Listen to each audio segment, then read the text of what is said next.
Okay, the next project in the line I got going on here is I picked up a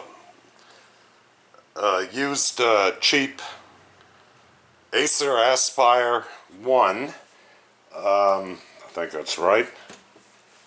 Hold on, let me make sure I got the name right.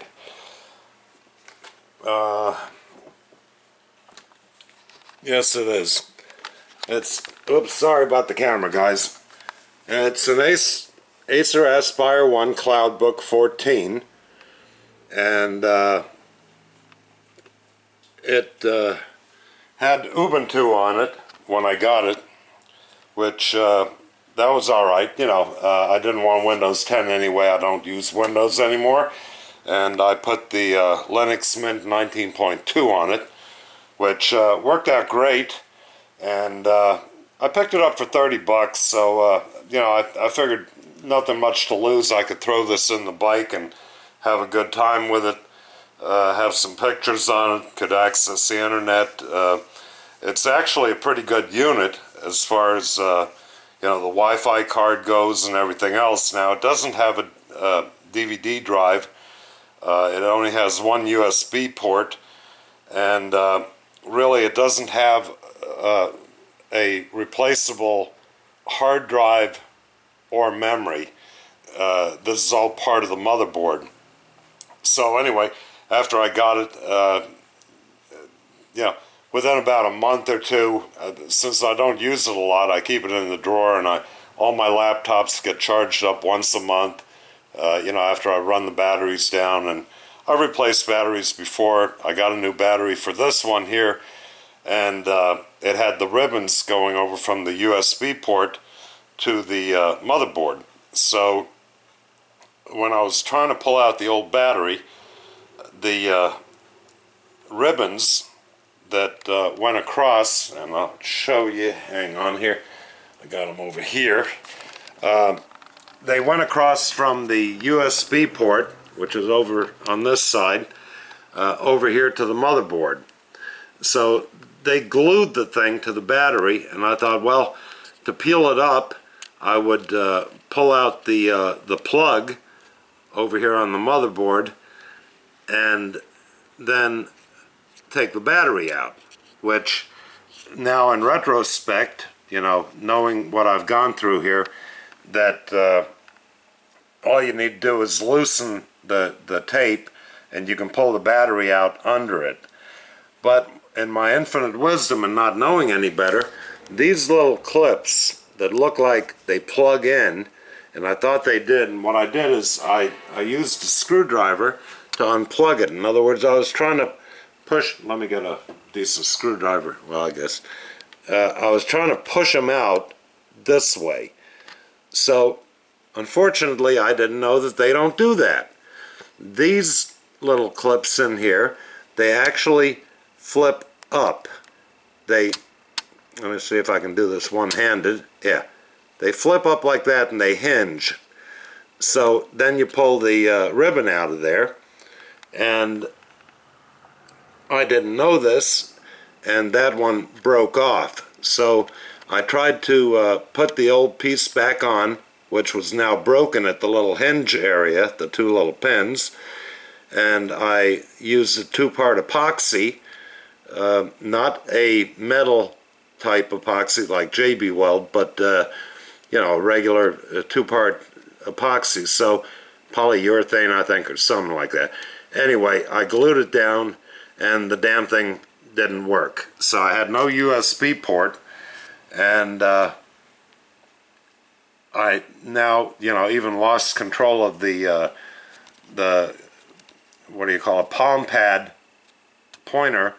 So none of that was working, and I figured, okay, fine. So I got on eBay, started looking around, and I found a new motherboard, brand new. Now these come with 32 gig hard drive, so to speak, and 2 gigs of memory, which is more than enough for the Mint 19.2 system. But what I found on eBay was a nice little 64 gig motherboard. So this is already upgraded. Yeah, it has 2 gigs RAM in it, but I will be replacing that, and I thought I'd make a little video on it. And I did want to point this out in case anybody gets in there and needs to know how these cables come undone. Now the battery cable does plug in and out, and so does the cable to the palm pad. That plugs in and out. So basically I'm going to be removing the motherboard, and well, I'm going to take the battery back out of the way so I can deal with that ribbon and have a little bit more room. So and I also ordered another USB circuit board that would replace this one. In case I fried anything on that circuit board, what I'm going to do is I'm going to go ahead and replace this right now. This was only $5. It is used, but man said it worked. The motherboard that I got was brand new. The battery I got, of course, was brand new too, and it is a Acer OEM battery. So I should be ready to go here after I replace all this. And I just wanted to give some of the nuances that I find and mistakes that I've made, so that somebody else can do this without messing it up like I did. Because there was nothing wrong with this motherboard at all until I broke that little hold down for the ribbon. Anyway, alright, I'm going to set up the camera again. Stereo seems to be working fine so far, and we'll go on and see how this little project goes. Hey, it's keeping my mind off the hurricane, or whatever kind of weather we're going to get, which doesn't look quite as bad anymore, which I'm grateful for. So alright, we'll continue on in a little bit. Alright, so the first thing we got to do is remove the heatsink. This little piece of aluminum. There are 4 screws, and they're marked, so that is the torque sequence. Whoops. And these are tiny screws, and this towel helps keep them in place too. So it'll give you the 1, 2, 3, 1, 2, 3, 4. That would be the tightening sequence that you follow to keep that from warping and making proper contact with the motherboard, so that the heatsink, whoops, gotta watch these tiny screws, boy, it gets bad when you get old. I've got my good glasses on. So what we need to do is we need to clean off the thermal grease, and usually you use rubbing alcohol for that. The new motherboard, of course, has got a clean, nice one, but I'm still going to clean that with I think 90% alcohol. This here, I'm just going to use a rag to wipe off the heavy stuff, since I have rags out of here already from the Onkyo preamp job. And as you can see, this stuff is kind of slimy. So yeah, that's good enough for that. And basically I'm going to clean that with a Q-tip or a cotton ball with rubbing alcohol. And then we go into loosening all these cables up. And also, while we're in here, we're going to take this USB port and remove it. Although it might be good, but I don't know if I fried anything in it, and I don't want to damage the new motherboard. So that one just comes out and goes right in there. So we'll go ahead and install the new one. It's got an indexing little hole here. Lines up with that. And get that screw out of there. I know nobody's really interested in watching me screw things here. Okay, that didn't come out right, but you know what I mean. So, alright, that's a USB port. It's got its own little ribbon on it already, so I'm not going to use the old ribbon unless I have to. This got kind of bent up in packaging. I don't think it hurt anything. I mean,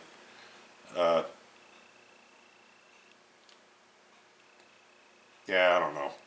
If it did, I can always put the other one on it. So now I got to get busy with unplugging everything. And I've got to take the Wi-Fi card off, which is over here. And God damn it, when I want something to be magnetic, it isn't, and when that will pull right out. So we lay that over to the side, somewhere like that. There we go. Okay. Then we've got these other ones. They got a little bit of tape on them to hold them in place. I guess they're worried about that coming off. So we do that. Get some of that tape off of there, because we're going to reuse that. And why do I have a funny feeling this video is going to be long? And we're going to flip these things up like that. And this is where I made the mistake, not knowing that these things flip up to hold the ribbon in. Like that. See, and the ribbon comes right out. No big deal. Now, of course, this tape is going to fight me. So what I want to do is see if I can get that off of there very gingerly. There we go. Okay. That way it won't fight me when I go to install it, and I can reuse it later. Now if I can get it to let go of my finger and screwdriver, I'd be a happy camper. Alright, there we go. Okay, we got a few other things that need to be pushed out. This piece here, just gingerly wiggle that out. Leave it laying there. And we got this one down here. The battery, of course, is already out. And this one is fighting me. There we go. Okay. And we got this ribbon here. And that's loose. Alright, so it looks like we have a few screws holding this motherboard in. 1, 2, 3.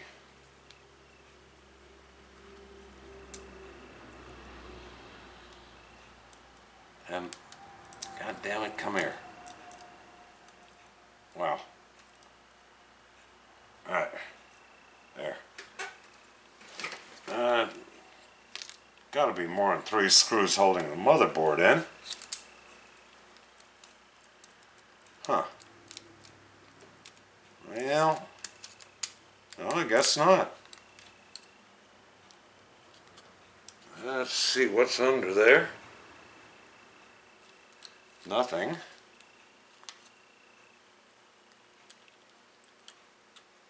Well, the nice thing is that I'm not gonna. Oh, Jesus! All right. See, this the brilliance of an old man not paying attention. They've got this connection here wrapped up, which, even with my good glasses on, wasn't paying attention, and boy, they sure did wrap this one up tight. Must be a very important connection. Alright, I'm not gonna keep running the video right now. I'm just gonna peel this back until I get at the connector, so we'll start it up again once I get that out of the way. Alright, so we've got that off. And basically the tape really doesn't need to be peeled back. I was just afraid that this might have a flip up thing too, but this one does push in and out.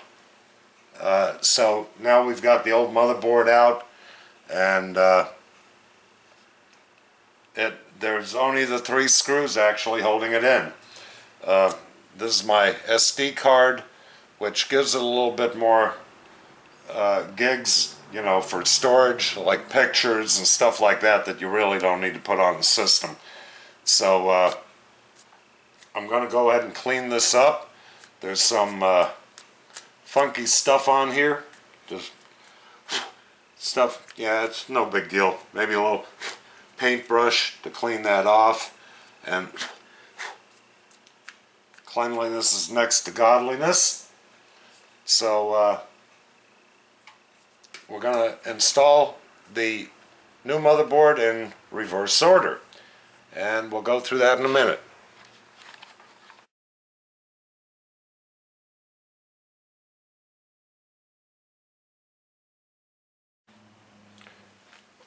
Alright, we've got the motherboard back in. Of course, all the little connections, make sure that you've got your ribbons in squarely under the metal pins, and then just push down on each one of them. I'm not going to go through all that. These small plug-in things are very fiddly, so make sure you have them going in easily, and once they do go in, make sure to drive them all the way home. These are really tiny things, so this is kind of for an old guy like me a mess. Anyway, alright, so we're back to the heat sink. And all I have is 70% rubbing alcohol. I thought I had 90% here somewhere, but obviously I don't. And all we're going to do is we're just going to give it a quick wipe down like that. And then take a clean cloth, wipe it over there so we don't have any little fuzzies left over. Take the other side of the Q-tip, dip it in your alcohol, and we're going to use the one side we just used to get some of the residual off of there first. Then we're going to go to the other side, use that, clean that up real good, and again we're going to take a nice clean piece of cloth, clean that up, and should look very clean in the light. If you hold it into the light, you'll see if you got any streaks. So that's nice and clean. And okay, so now that that's done, which is very important, getting a good connection there so that the heat can dissipate. And let me see here, I've got this, and there should only be the size of a BB or a piece of rice, which, yeah, oh, god damn it. Okay, that's a little bit too much. Actually, it's going to go all over the place if, I don't know, this stuff seems to have separated. And what we want to do is get a little bit of that out of there. Use a screwdriver.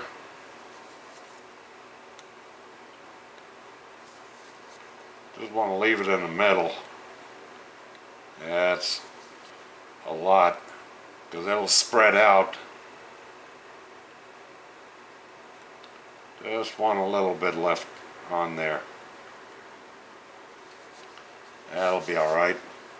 It'll squish out a little bit. And then what we want to do is we want to put our motherboard, our heat sink back on there. Try not to mush it around too much. And again, you've got a torque sequence here, which is written right on it. And these tiny little screws are a real bugger. Whoa, god damn it. Yeah, well, that's the way it goes. Alright, no big deal. Don't tighten them down until you get all 4 of them in. Damn it. Wish I wouldn't have moved, but it did.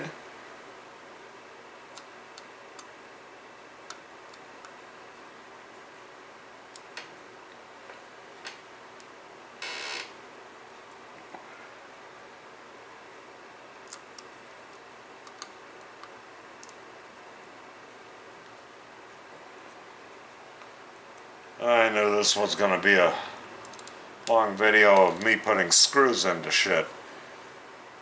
Alright, so we go to 1. We want to crank down on it pretty good. Number 2.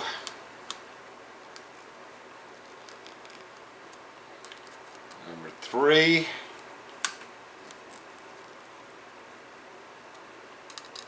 And number 4. Alright, so there's our heat sink.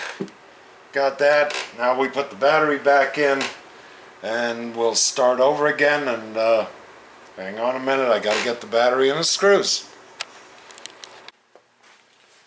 Okay, so everything's been installed again. The battery is in. Of course, make sure that you've got your connections in there right. The 2 screws that hold the battery in, the tape, the double sticky tape on these ribbons should be just fine. And I couldn't mention this to begin with because I couldn't show you, because I'd taken the cover off about a week ago. But when you do take this cover off, this thing is really stuck. And I mean, it clips in very heavily. And what I found is over here at these 2 ports, the HDMI and the USB 3 port, if you start at this corner and get a little screwdriver under there or something, you know, to start to pry it up, and then work your way around the back to click it up as so, you know, and start working it, eventually you'll get enough under there to where it just pops up. And this thing is really stuck in there. So basically I'm ready to put it back together again. Hopefully everything works, and you can press down on it and you can hear it all clicking in. There.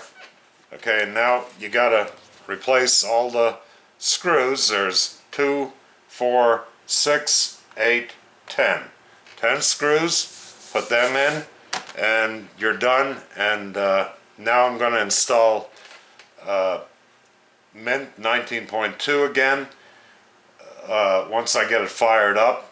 Now the battery's new, so I'll have to do it on electric, but I'm making up another USB, a bootable USB, which in Mint is very simple to do. You just open up your little left bottom icon there for your menu, type in USB and it'll say USB writer.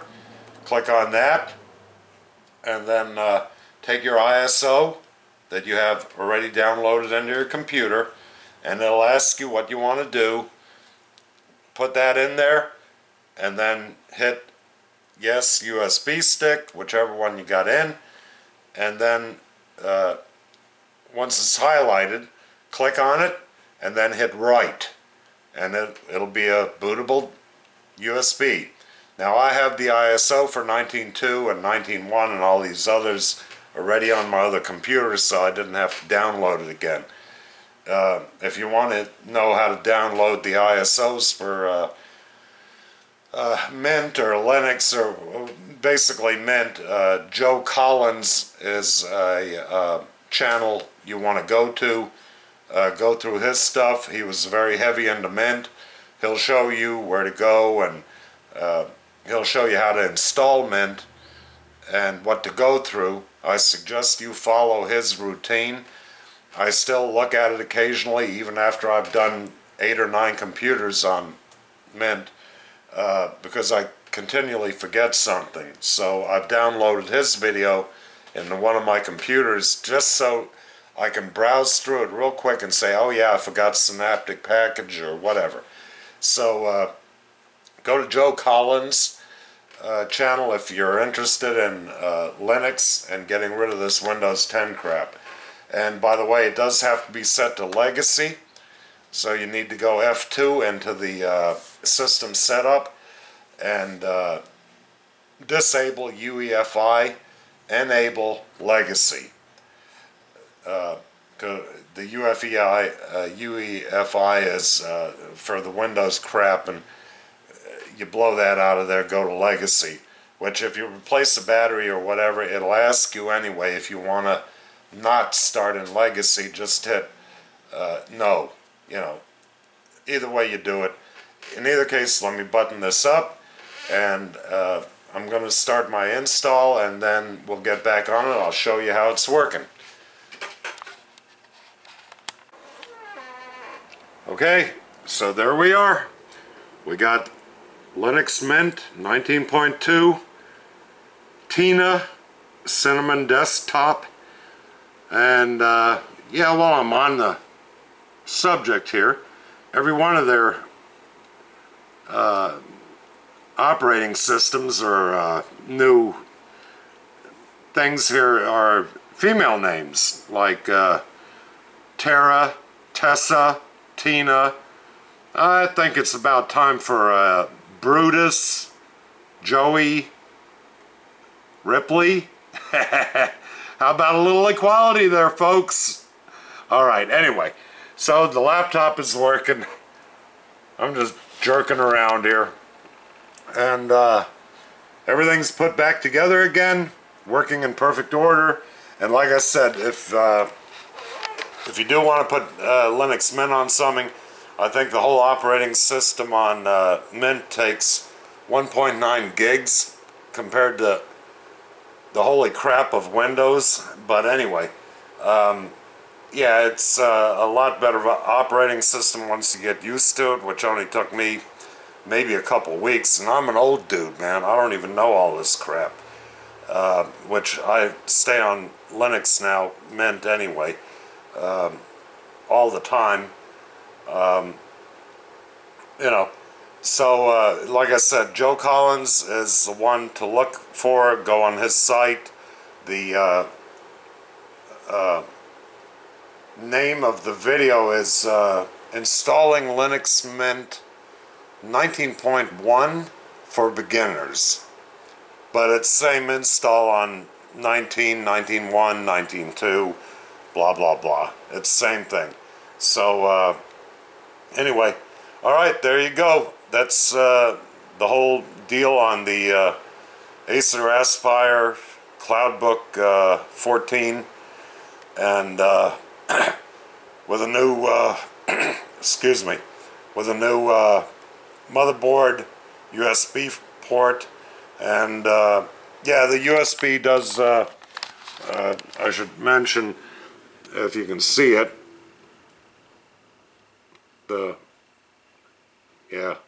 the mouse, I've got the USB mouse in it over here. I'd rather use a mouse than the palm pad, which it is working, so that's not a problem. And this is, by the way, just the background, or the the theme that I picked for the background. And they do have a whole bunch of them in there, and you can add your own picture if you like, or you can just stay with the nice dark mint looking one if you like that, which it comes with.